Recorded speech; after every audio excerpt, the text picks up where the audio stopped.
Hi, y'all. Jennifer Lede here. Well, are you starting to feel a little bit like Groundhog's Day? Yeah, me too.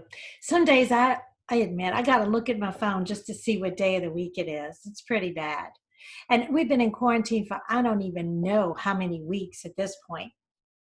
Now, when the stay-at-home order was first imposed, I think for a lot of people, moi included, we were in a state of shock and confusion, even disorientation, and maybe a little bit of denial. And for some, that might have included a period of time of sitting on the sofa and binging a little Netflix. Not that I know anything about that, you understand. But for others, it became like it was a matter of waiting things out, waiting for this to get past us, waiting for us to get back to work, waiting for us to get back to normal. And it was as though they were in a state of suspended animation. You know what I mean? When somebody pauses the video and the person on the screen is frozen in mid motion. And if that person happens to be me, well, I'm making a weird face because apparently I do that a lot, but I digress. That state of suspended animation, y'all, we cannot stay there. As a leader, you cannot afford to wait. We cannot afford to wait till things get back to normal. Waiting, is a little bit like, let's wait till the hurricane passes through and then I'll go board up the windows. Know what I mean? Your team needs you now more than ever. Your team needs you to lead them out of their pandemic induced trance to keep the organization, keep the business running. So, what I've done is I've come up with 5 quick tips that can help you to lead your team, keep your team together while staying apart.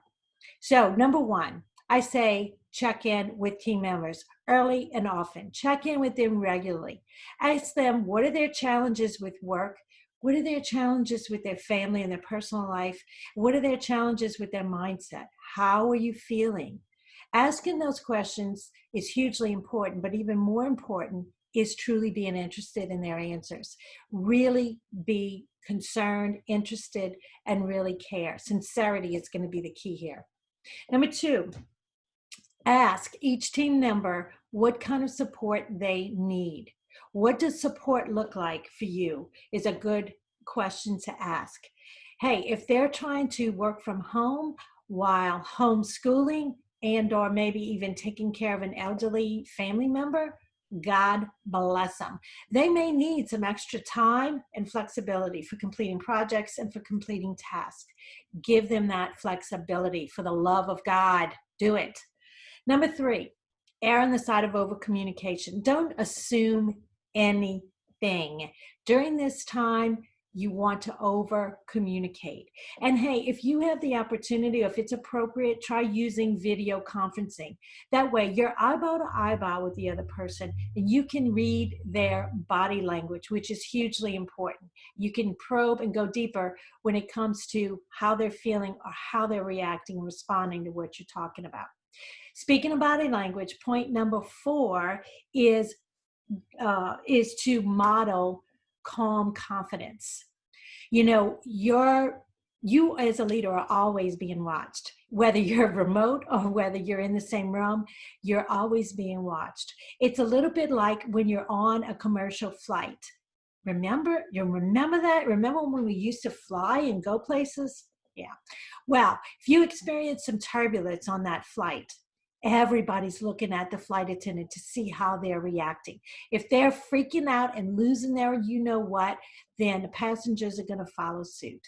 If they're exhibiting calm confidence, people are going to just chill and know that it's no big deal.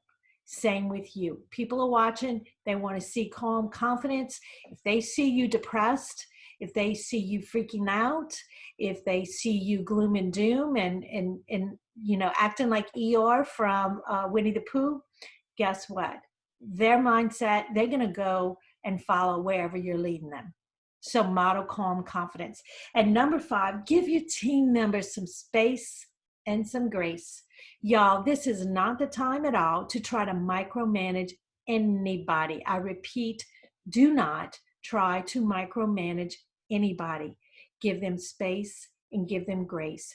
Give them grace for even making the effort, and give them some space, some extra time, some extra flexibility. This is the time to do that as a leader.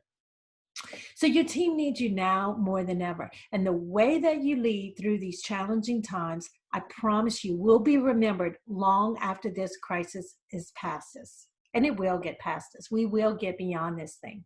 So keep your chin up. Hey, if you want some help, if you would like to have a guide on the side to help you take your leadership to the next level, simply go to jenniferledey.com, click on schedule a time to chat, and we will get on a call together and see if we're a good fit to work together.